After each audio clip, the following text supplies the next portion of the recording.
support for Success Express, your business, career, and financial radio magazine. Hosted by Lisa and Nancy, editors of BigBlendMagazines.com.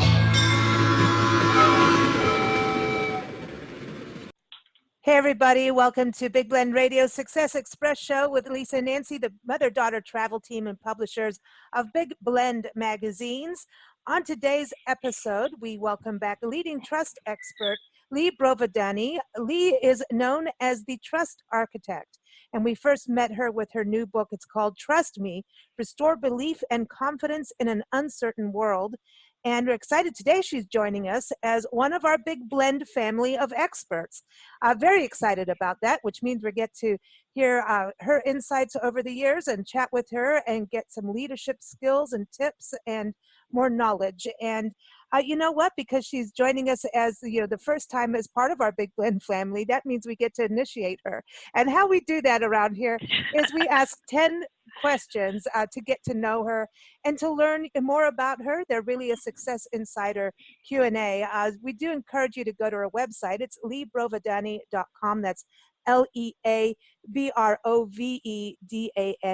leabrovedani.com. And you can also see her books and get her books on Amazon. So welcome back, Lea. How are you? I'm great. Thanks. How are you doing? Oh, doing good. Nancy and I know she's not here today. Nancy's out with a little, she's under the weather. She's got an earache, and when you're in radio, that's not fun. So we put her to bed. Or I could say I fired her for the day, and then she'll tell me I'm fired. So that's how our relationship works. But we like to fire each other so we can have our champagne times. So that's a positive thing. But we're both excited to have you be part of our Big Blend expert family. And I do want to tell people you'll be able to see Lea up in our expert section on blendradioandtv.com. But Lea, I want to start with the Trust Architect. I love that title. What led you to say, I'm going to be a trust architect? It was a combination of a couple of things that happened. First of all, when my kids were little, I was working on my practicum in adult education. And so it was on the top of my mind that I had to write this practicum. And of course, like a lot of people, I thought I would do it on my job. Like I was working as an HR director for a company, and I was doing a lot of customer service training.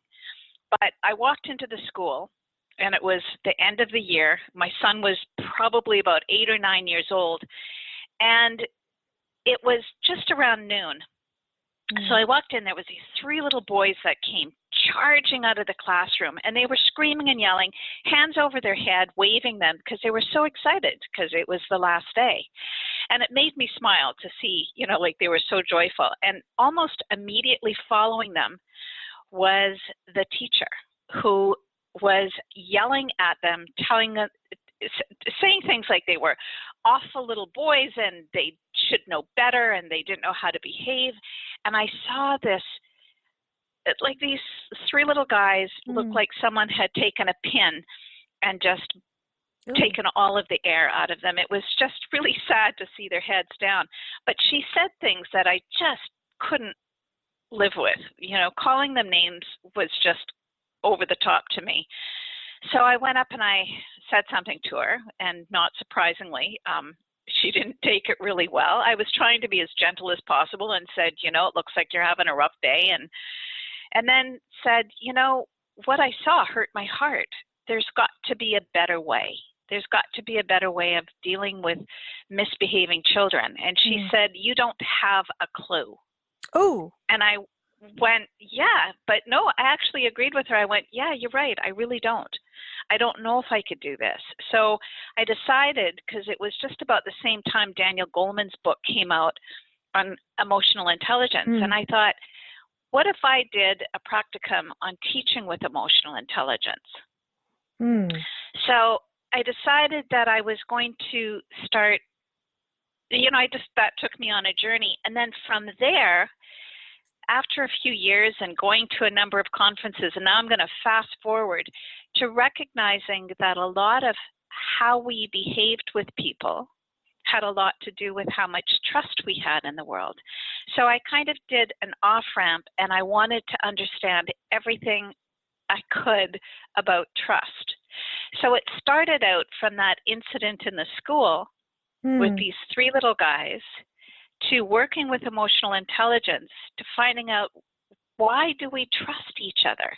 And I recognized that I couldn't build trust for somebody else. Everybody had to build their own, but I could help them design the structure. And once I gave that to them, they could build their own trust. So that, to me, visually, was what an architect did. An architect gives someone the blueprints. They Yeah. take those blueprints and then they make the building. And that's what I do. I give them the blueprints on how to build trust, but then everyone has to kind of go away and build their own. Oh, I see. So at the same time, you've got Trust Me, that's your recent book, and you've Right. written since then, Trusted: Secret Lessons from an Inspired Leader. I know we'll be chatting about that in a future segment. But you also speak, you've been speaking professionally for over 10 years.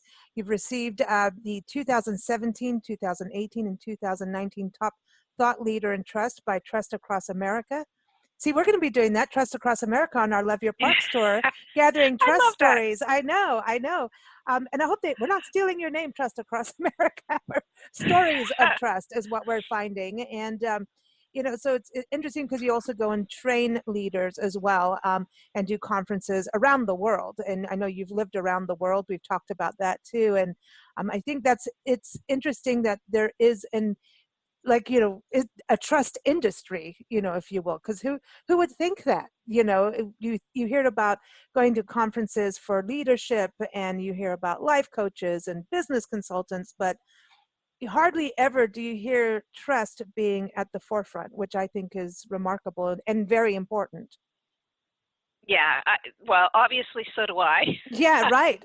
And I think it's important. Yeah, for sure. So, now you're educating people. What did you learn? This is question number 2. What attributes do you have that make you a good fit for educating people about trust? What your personality to be able to teach? Well, part of it is this deep curiosity on how things work. So, from being a kid, if there was what made me really joyful as a kid is if there was something broken, like a radio or a vacuum cleaner.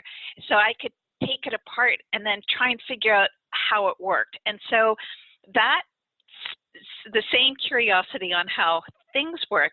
It's also on how relationships work. Mm. It's this deep curiosity, like what makes things work? Mm. And then how do things get broken? How do relationships get broken? And it makes me want to find answers for not just myself, but for everybody.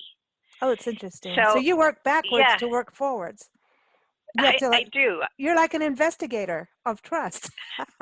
Yeah, and sometimes you can see, just like if something is broken, you can see that it's a small cog. And it just needs to be fixed. And then the whole thing works again. And sometimes in relationships, people keep looking for these huge, like, oh my God, what broke trust must be this huge breakdown in everything. And sometimes, no, sometimes it's small things that break trust. Yeah. And it's something that can be worked on, but there's also part of rebuilding, right? So, because we're not Yeah. perfect, I wish I was, but then it would be boring, right? You'd have nothing to work on, then I think if we were perfect, it would really be a boring world. And, I think nature's pretty darn perfect, though. She knows what she's doing, but there's getting back in the saddle of things, because in relationships, something could go wrong. Someone has broken the trust, maybe didn't mean to, whatever it could be. And then there's like, okay, do we rebuild this or do we walk away? Yes, and everybody has to make that decision on their own. But for a lot of times, if you're aware of what's going on around you, you can fix the small things before you get to that point where you want to turf it and walk away. So there are times when, at work, for example, if I've worked with some leaders, and at times it's the small thing where their head is down, they're thinking of business all the time, and they're ignoring their people. And if they just connected with their people a bit more before it's too late, if they just made the effort to see people and care about them, then it's a small thing, but it's a big thing. Yeah, exactly. And then obviously being truthful, being authentic, being consistent, having the competence to do what you're saying, all of those things factor into it. But really caring deeply about your people and standing up for them. So, listening to them. And if they make a mistake, rather than jump all over them, find out the reason for the mistake. And if you can fix it and use it as a learning opportunity. Now, I'm not saying if someone's constantly making mistakes that you don't have to have that difficult conversation and release them so that they can work at a place where maybe their skills are better matched. But if you pay attention and if someone makes a mistake, learn from it, then you might just end up having this fabulous employee that really helps the business. And the other part too, I see this where, especially in the really giant corporations, right? Suddenly, right?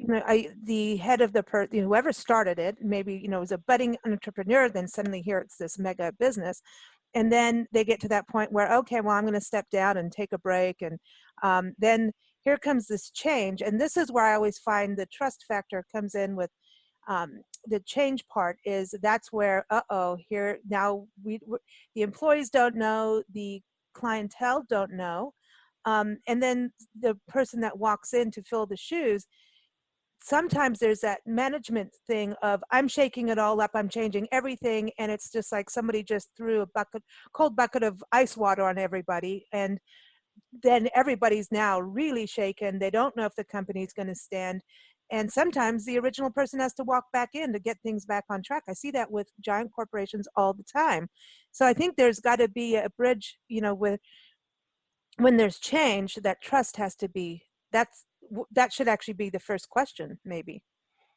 Yeah.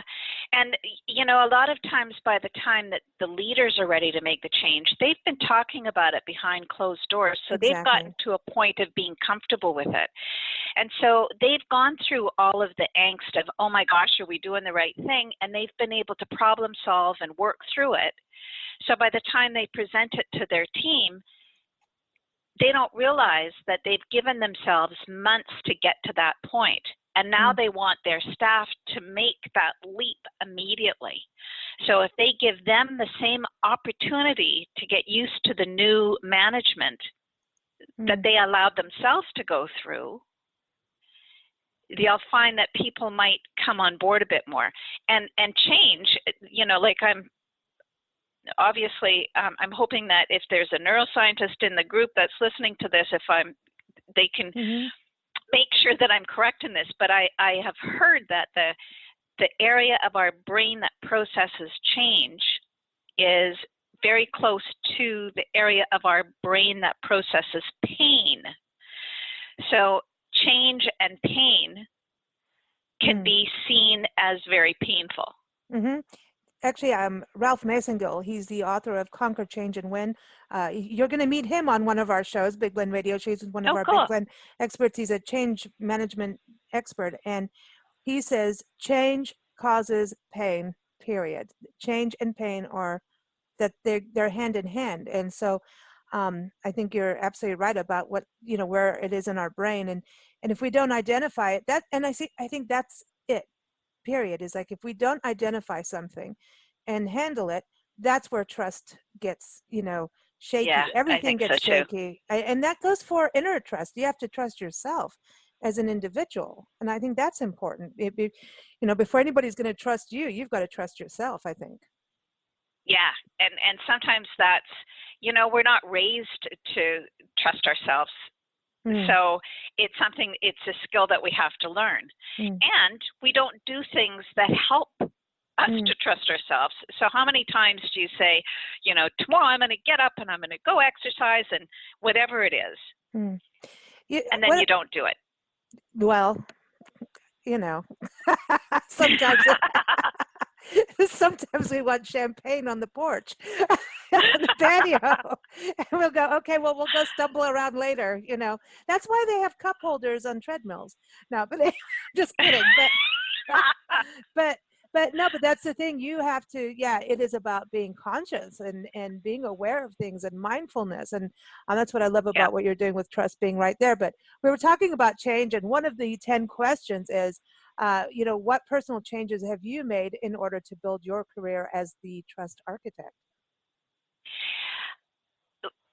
Well, there's been a lot of different things that I've done.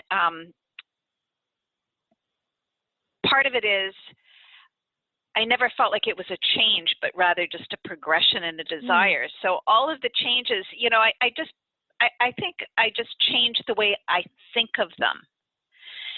So if you look at change as kind of a problem that needs to be solved, then it becomes a bit of a challenge, and it's kind of exciting and fun. So when I decide to make that change, I try and learn as much as I possibly can.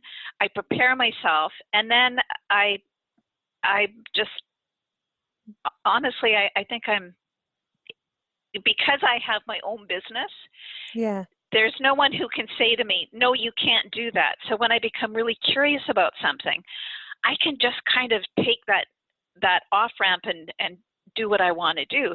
It might be different if I was working for someone and they said, okay, I know you've really enjoyed this career, but now you're going to do this. Yeah.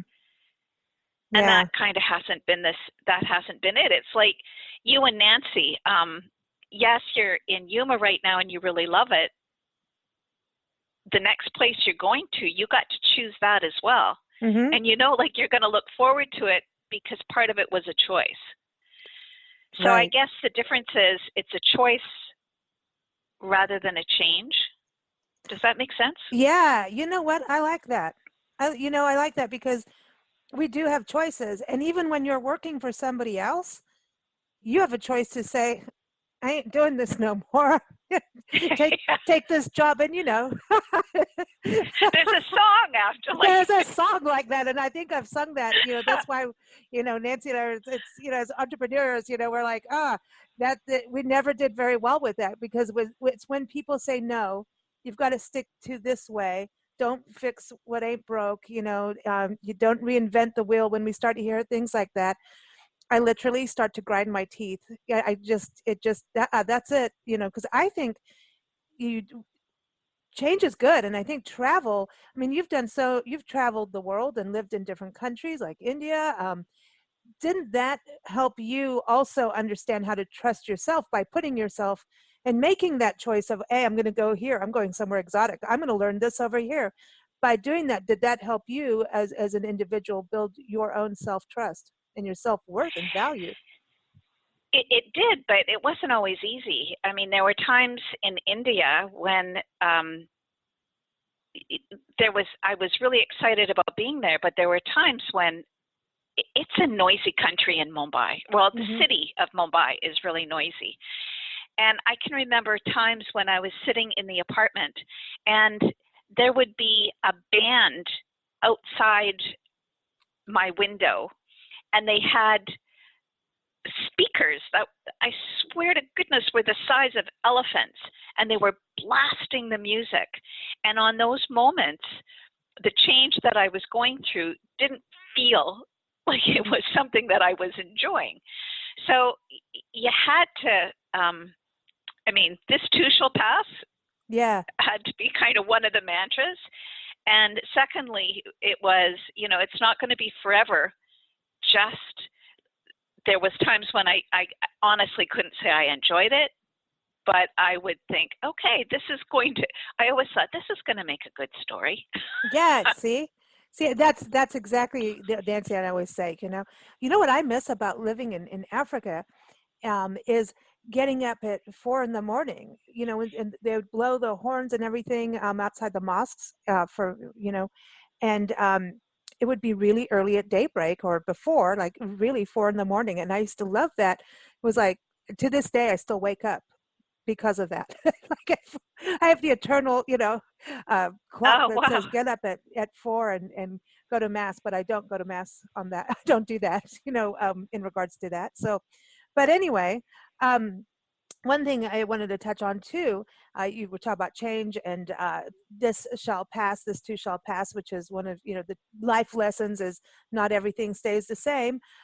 What would you like to see change in your leadership industry? Because I look at, there's leadership experts, consultants, and speakers like what you're doing. To me, you're in leadership as a trust architect. But what is something in that industry that kind of grinds you, your pet peeve? Um, probably one of the biggest things is I used to think that, I had to get all these certifications and make sure that I completely understood. So I always did a lot of research. And then one of the things that was kind of a pet peeve is someone who would stand up and say that they were an expert and they would be giving advice, and they really didn't seem to have anything to back them up. So I don't know if it's a pet peeve as much as an observation, but I have noticed people that make claims that are not fact, are not based in truth. And I really think that if you're going to do something, you have to be able to show through research and facts that it can be proven.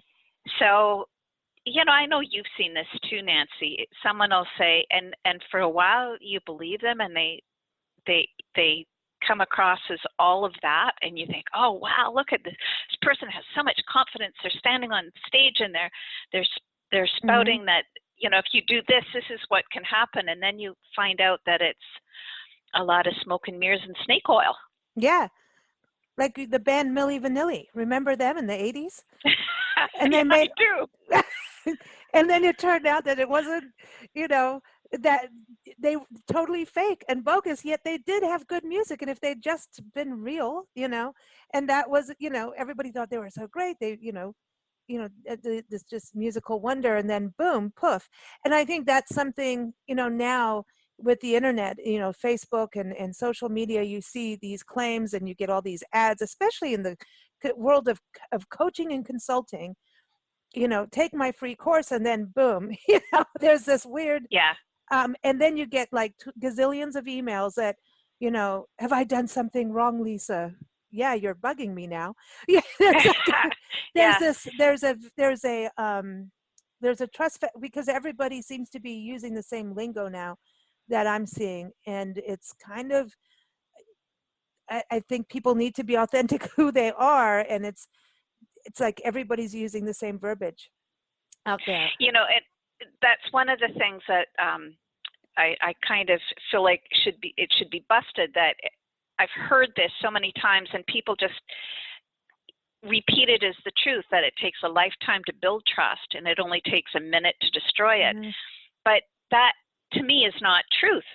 Because if you've spent a lifetime really building trust, that means that you are authentic and telling the truth and bringing value and caring about people.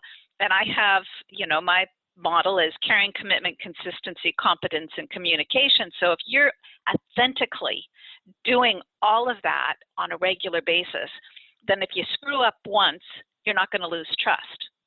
Right. But the people that, you hear this, it takes a lifetime to build trust and only a minute to destroy it. They've been doing things behind the scenes for a long, long time that have been distrustful, that have been inauthentic, that have tried to dupe people. So I think of like the Volkswagen scandal where they had all of the emissions and things. They didn't spend a lifetime building trust. They were doing all of those things that were wrong, and it was just found out. So a lot of times when I hear that, it's not that they built a lifetime of trust and it took a second to destroy it. It's that the truth was found out. And that's what caused the problem. Okay. So then find out if you're truthful. Go take the trust quiz. You have a trust quiz on your website. Yeah, and you know what? Here's the thing that I had that done, and I would rather have people contact me because when that was put up, I need that honestly. Like let's be completely truthful now. That doesn't. When I put it up, it was supposed to work in a certain way, and it's not. So if you get in touch with me, I'll make sure that I send you something that works a little bit better. I've got to take that down. How's that for telling the truth? There it is. Ding, ding. Well, no, because it's interesting. I mean, those kind of quizzes, we all like to do those things like, oh, I wonder, how, and there's the thing too, and you talk about emotional intelligence. I think as soon as you say those two words, I think, oh, the CIA's coming. I don't know why. But yeah, I think people have the fear of that part, like, oh, like that they're scared of, salespeople. Well, the world wouldn't turn if there wasn't salespeople. You wouldn't have food on the table without someone selling anything. I mean, that's, I've been in the world of sales for my entire life. And in different things, even selling Nancy's artwork when I was a teenager, so it's not a negative thing if you are authentic. I know the snake oil salespeople, I know those. I went and worked in the car industry for 1 full month just because I was curious about it. And I totally sucked at it. I'll never do it again because I was bored. I was just standing there and there's nothing I wasn't being able to be proactive in where I was. And normally I'm like, let's go get it. Let's go get it done. And you had to just stand there and wait. And by the time people would come to look at a car, I'm like, well, how do you do? Like, do you want to go have a Prosecco? I was just totally bored. So there's good, I think the trust part and the emotional intelligence is something I love that part of it because you're starting it's like building a different muscle, when you think about thinking about things, being clear about them, understanding, and that's that truth part with trust. But let's talk about some of the biggest challenges you've gone through, being a trust architect. Well, part of it is, I think that you kind of hit the nail on the head, is that if you are serious about helping people, then from my perspective, I'm not in sales at all. It's not something that I feel really that I'm strong at all. But what I do is that I'm really serious about helping people become more trustworthy.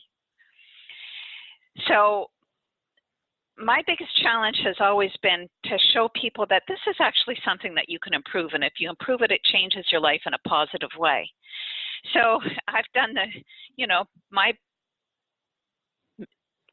from my perspective, it's showing how it's going to help people. And for me, selling to clients has always been my biggest bugaboo. I'd rather jump in and just do the work and have people come up to me and say, trust is a problem at my company, or I don't know why, but I have trouble trusting people. Can you help me? And that's what I love to do. But going out and saying to someone, trust seems to be a problem, you should talk to me. Yeah, that's trust not me.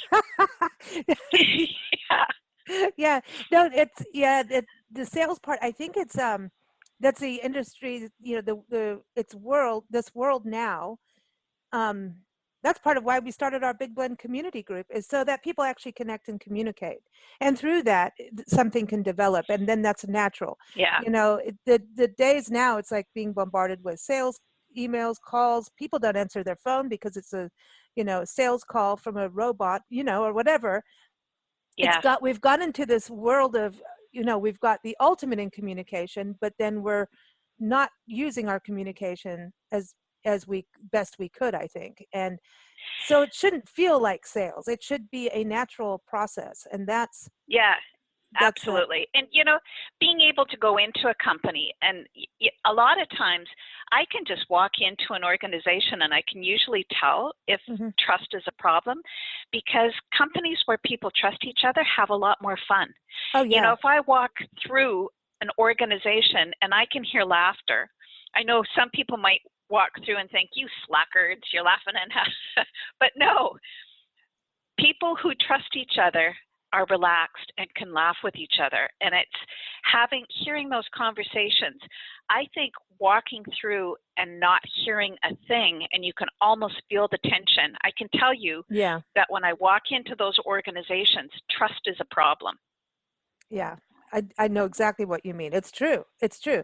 You can feel it. And if people, their heads are down, they don't, you can, it's part of body language is feeling, right? It's not always what you hear. It's about that vibe. You get a vibe when you walk in a room. Is this a friendly room? Does it feel like you're walking into the doctor's office? You know, and that should be fun too. You know, I still think they need to get rid of the white coats though. That would take, if they have, you know, maybe I want to go to the pediatric side where they have bunnies and things like that, that I would trust that a little bit more. But who do you work with? Who is your, ideal client? Is it, big companies? Do you work with individuals? You know, even if it's like, say, a realtor said, hey, I need people to be able to trust me to sell their house, and something's off. You know, I may be really the nicest person, but I'm, it could be anything that just gives off something.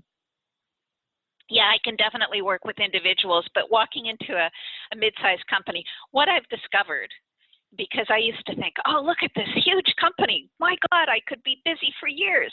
Right. And that's not my ideal client, because they've already hired some of the companies that are the multi-million dollar companies to go in and do a sales training program throughout, like they've got branches across or around the world, and they're going to be hiring one of the huge consulting firms.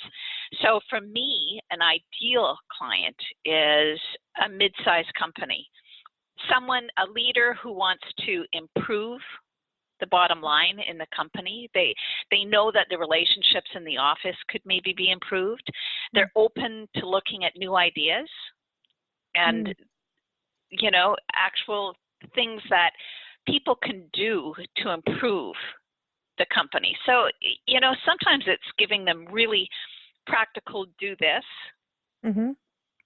Sometimes it's a matter of looking at the individual and how they trust. Mm. So, kind of like a personality, we all have, and it's not right or wrong, we all have different aspects of ourselves that we bring the relationship, and it's understanding that not everybody is exactly the same as us. And so how we want to be treated might not be the same way that somebody else wants to be treated. So I love being aware of that. Oh, I love that, because everyone say, oh, treat people as you want to be treated. And I always said that, no, I would treat them as they want to be treated. So it's like, yeah, absolutely. If your best friend comes over to your house and you're like, well, we're having pizza, and they're, lactose intolerant, gluten celiac disease, and you're giving them dough and piles of cheese, and they're vegetarian, and you're piling sausage on top, and you keep serving that to them when they really don't want that. They're not going to come to dinner no more. You know what I mean? Yeah. So, and maybe that's your, but yeah, so you've got to have that. What do people really want? And that's an interesting part of it. One thing I want to know, when you go in and work with companies, do you work, we look at what's going on with the Me Too movement. Maybe a leader has not been that great. And sometimes, you're going to meet Ward Heinrichs, our employment attorney. He comes on shows and we talk about, a lawyer, not a lawyer, one of the leaders did a bad thing. And now the company has to move on. And he gets called in when it's above the HR level. And so then, it's like, okay, maybe a lawsuit's coming in or something like that. But now the company has got some ruffled feathers. Is there a feeling of trust? Did the company handle a situation the way they should? And so there's that energy in there that needs to be returned back to balance. Do you ever work with companies doing that? No, Oh. I haven't yet. So a lot of times the companies, if it gets to the point where someone is being sued because of sexual harassment, that's a bit of a different situation. I mean, if they've lost trust to that level, I would be brought in after that. So that's what I mean. would think that. Oh, yeah. Okay. Yeah. So once they've kind of gone through the litigation, once they've gone through the changes, then rebuilding the trust Yeah. takes a lot of,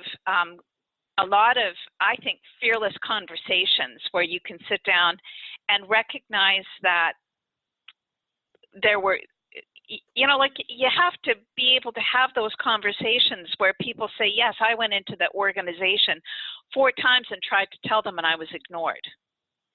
See, yeah, that And means, yeah, then you're losing trust right there. absolutely. Yep. So you have to be able to, you can't just have the conversation. Part of it is that what people say and what they do have to align. So you can't say trust is really important to us if you are not listening and then doing what you need to do. So you have to see that, like, again, that's where I say I am the trust architect. I can say, here's the structure, here's how you have to build it. And if you build it on faulty ground, and if you use bad material, the trust structure is not going to last. Yeah. And so you have to be willing to use the best material, which is honesty, authenticity, truthfulness, caring, all of those things. That's the good material to build a structure that is actually going to go move forward. And you have to build it on solid ground. So if it's on shaky ground or it's been on shaky ground, I'm kind of beating this architect thing to death, aren't I? But well, you got blueprints too. You got blueprints. Yeah. It's like, yeah. Do you have to wear your hard hat? You have to wear your hard hat, but before you can take the hard hat off. It's like, yeah, you got to be on your training wheels for a bit. It's the foundation. I look at it as you're building that part of it, but it's like a band. A band, they always say the bass player and the drummer, that's your foundation. And, often, we do so many musician interviews and we're chatting, and a lot of times it'll be the lead singer, the, lead guitarist, and you barely hear the drummer or the bass player talk that much. It's like, but then you say you're the foundation. They're like, that's right, man. The band wouldn't be there without me. So I could say that because that my band taught me that. So they were like, dude, you ain't nothing without this. You could have the voice of this, but you ain't that without this part of it. So it is important to have that foundation. Now for some fun, we're not going to talk about Me Too movements or anything now, but who or what inspires you? What makes you motivated and to live your best life?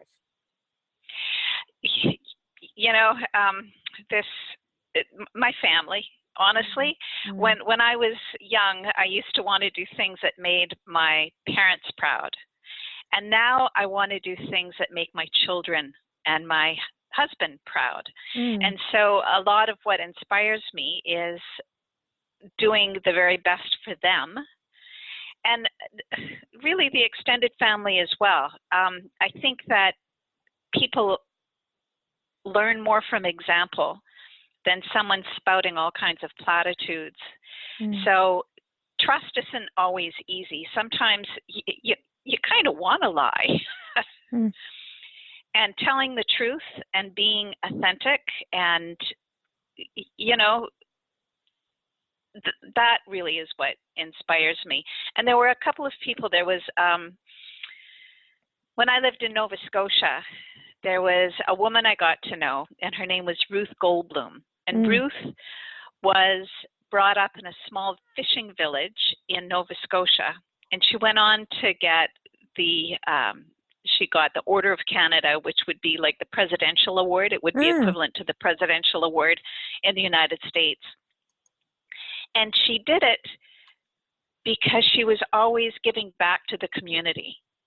And Ruth was just relentless in when she saw something that needed to be done, going out and doing it. And if you wanted the truth, then you better be prepared for Ruth telling you what she saw as the truth, because she would, she was just fearless. She was this tiny little lady who just did good in the world, spoke her truth, and did good. Nice. And so when I think of who I'd like to be like, it's someone like Ruth Goldblum, who at the end of her life, she died in her 80s. She used to carry her tap dance shoes with her all the time, because you never knew when someone would want to tap dance. Hey, Who does that? I love that, and tap dancing. I know, man. Tap dancing is cool. I would take with ruby red shoes from the Wizard of Oz. I'd have to do that. Yeah. So I think that is what and when she passed, they had to have her funeral she had helped fundraise for Pier 21, which would be, again, Canada's equivalent to Ellis Island. So they had to have the funeral there because it was the only place that was large enough to hold all of the people who wanted to honor her at the end of her life. And they kept an office for her until she couldn't work any longer because she never quit contributing to what made things good. I like that.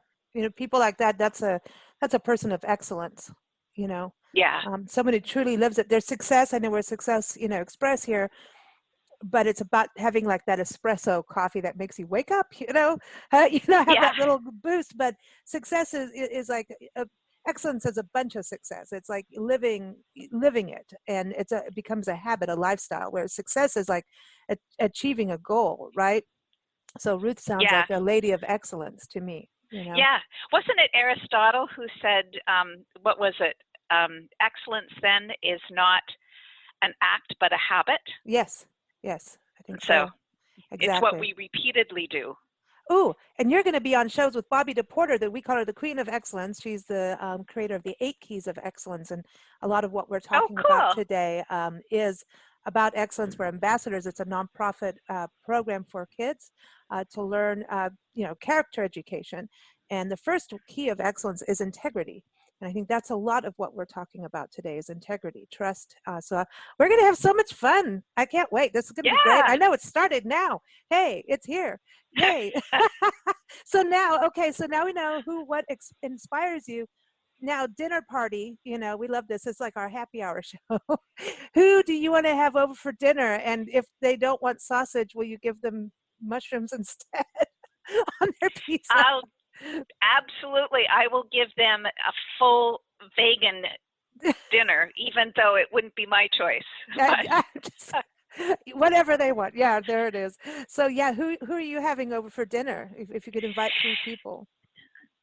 Nelson Mandela, because I think he's just someone that I'd love to learn how he kept his integrity for all of those years when he was put on,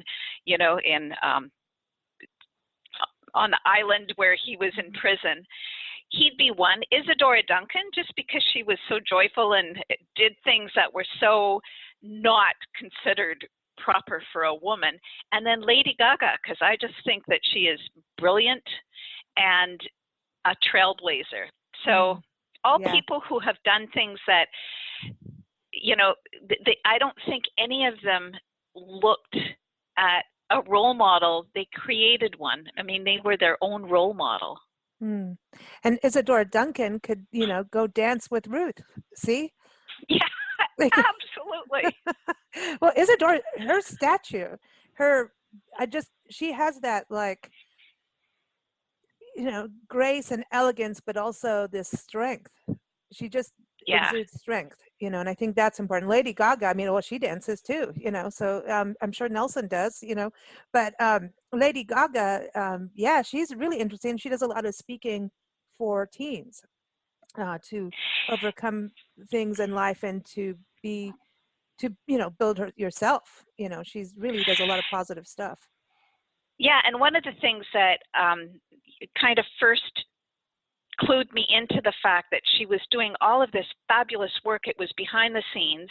I did a lot of work in emotional intelligence, and Dr. Peter Salovey, who's the president of Yale University, had a symposium around emotional intelligence, and people were doing all kinds of things. And I don't know if he put it on, but a lot of the people that I know in the emotional intelligence field said that Lady Gaga was there and didn't want it to be known. She was doing this because she felt it was the right thing to do, and it was around bringing help to teenagers and investing in emotional intelligence. And I went, she wasn't doing it for fame and glory and for people to say, oh, wow, look at, she's all that. She was doing it because she felt it was the right thing to do.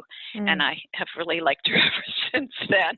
Yeah, I've seen some of her speeches, and Yeah, they're pretty motivating as far as I'm concerned about, yeah, take care of yourself. You've got to. You've got to. Nobody else, you Yeah. can't wait for somebody else to do that, you know. You've got to invest in yourself. So now if you could switch careers for a day, what would you choose? Yeah. So let's pretend that I have this skill. I would love to be an orchestra leader. I And love that. yeah, I couldn't because I don't have that skill. But, you know, in my imagination, if I could switch careers and I could have this amazing skill, it would be just leading the orchestra and getting all of those different instruments to play beautifully together. I think that would just be so cool.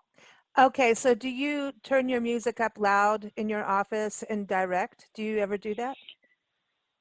You know, I don't, but I'm going to start.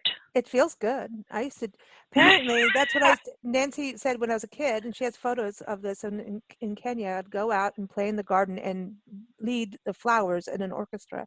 And it feels really good to just kind of, it's like a little dance. It's kind of feels good to just kind of, Oh, cool. yeah, it's like, you And know, get the all the dance when, crickets to play together with the birds, and everybody's, you know, making this beautiful yeah, natural music together. yeah. Well, it's another form of air guitar. That's how I look at it.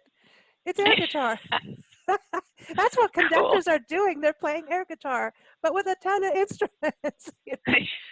I always look at like how, you know, just did a conversation with Annie Haslam, a very, you know, famous vocalist with all these different octaves and incredible singer. And she fronted the band Renaissance, and they're now on their 50th anniversary tour. And they do these recordings, and I think she was just in your state, in your city, actually, where they record with an orchestra, and she sings, you know, and it's almost like being an opera singer, what she does. And I'm like, how do you do that without, I mean, I would, you know, as a singer, I would be like, dude, that is so cool. But at the same time, like to have an entire orchestra would be freaky to me to Wow. you know, because you know they're reading notes, they're practiced and everything, and I like to just fly off the handle and do things, you know, but you can't. You gotta be practiced and to the note. And so she's just that's amazing to me, just to be able to do what she does, and then to have a conductor would that would be fun. That would be awesome. So one thing, someone says, hey, you know, Lee, I want to go out and be a trust architect. What would you say to them? Like, what would be a tip to pass on? You know, I would say be really curious and start asking yourself a lot of questions and go explore them.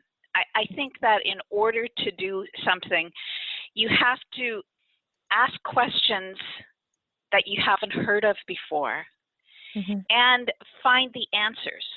So honestly, it's and explore your own background too, because I can tell you that what has made me more trustworthy is being the trust architect, because now I ask myself that question. If someone found out about this, would they still think of me as a trust architect? And if the answer is no, and it's surprising because you might think that that's obvious, but there's times when if I say to somebody, yes, I'll be at your party, and I respond, and then the next day I get up and I go, oh, I don't feel like going. Maybe I'll think of an excuse. Maybe I'll tell them I'm not feeling well, and I go, okay, so if someone found the truth, would they still think of me as trustworthy? So something as simple as that, you know. So if you're going to do this, you have to be authentic and you have to live it. And that's not always easy. And you should be able to say no in life. That's a huge part of being know, because or go back and tell them the truth. Yeah, I don't want to go. Or or just, hey, I'm not in the mood. I'm not in the mood. I have a headache. So I think, you know, there's that, and it's having integrity and you know, living up to your commitments too. So knowing I guess to say I'm saying no. Don't lie. Yeah, don't lie. It's okay to go back and say, listen, you know, things have changed, and I'm just in a mood for staying in my sweats and not washing my hair. So Yeah, that's why a lot of us like working from home or in our hotel rooms. Yeah. Can be in your Yeah. jammies. I love that.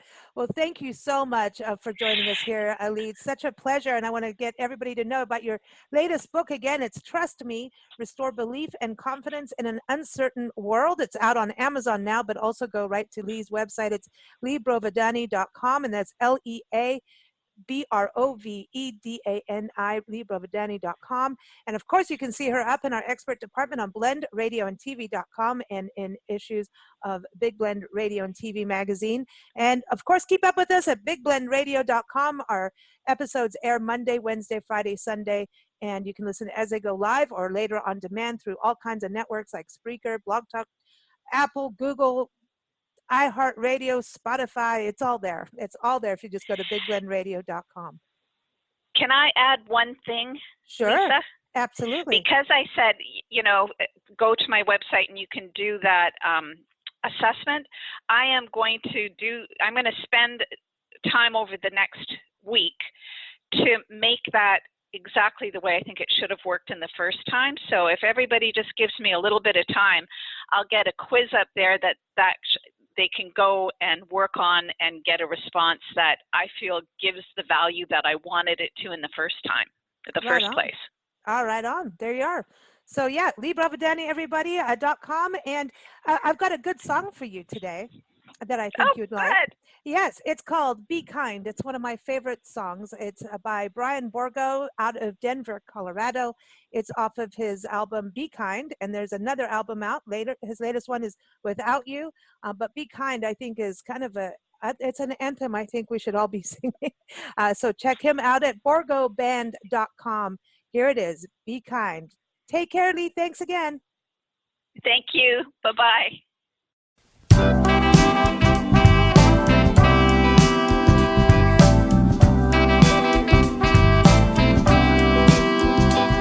Be strong for yourself and everyone else. Be strong. Come on. Yeah, come on. Be there for each other. Take care of each other and be kind.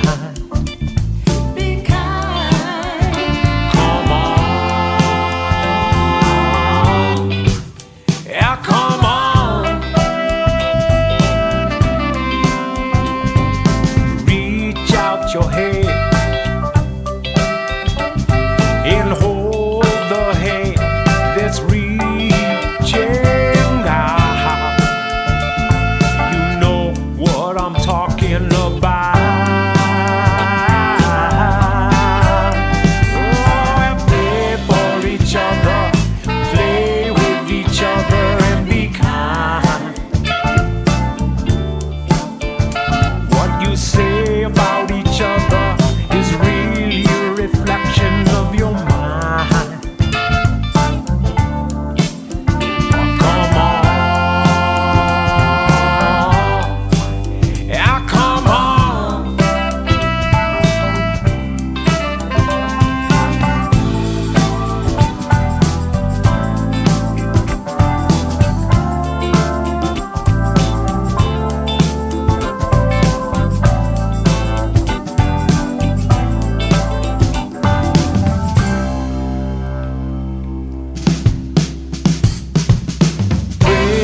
Each other, play with each other and be kind.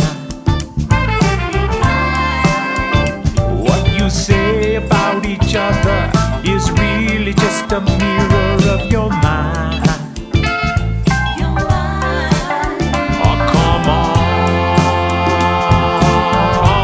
on. You got to be strong. For each other, find a way to help each other to survive. Make way for each other and stay with each other and get high. Remember